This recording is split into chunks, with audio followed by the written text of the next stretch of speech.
Τι είναι αυτό? Ένα σπουργίτη είναι, πατέρα. Ένα σπουργίτη. Σπου-γι-τι.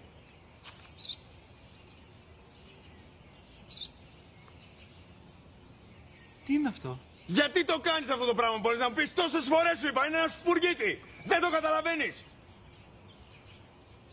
Πού πας?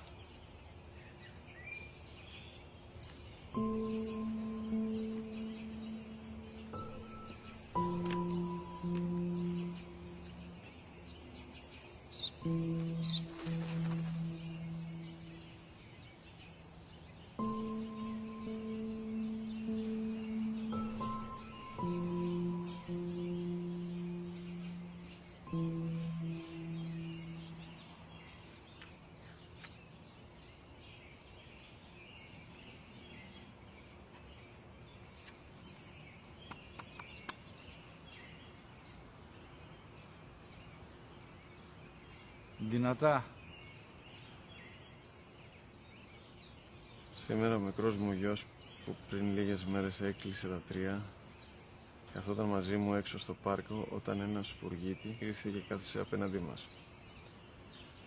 Ο γιος μου με ρώτησε 21 φορές τι ήταν αυτό και του απάντησα και τις 21 φορές ότι ήταν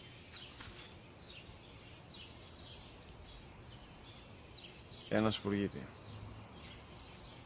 Τον αγκάλιασα τρυφερά και τις 21 φορές που μου έκανε την ίδια ερώτηση, ξανά και ξανά, χωρίς να εκνευριστώ, νιώθοντας στοργή για το αθώο μου αγοράκι.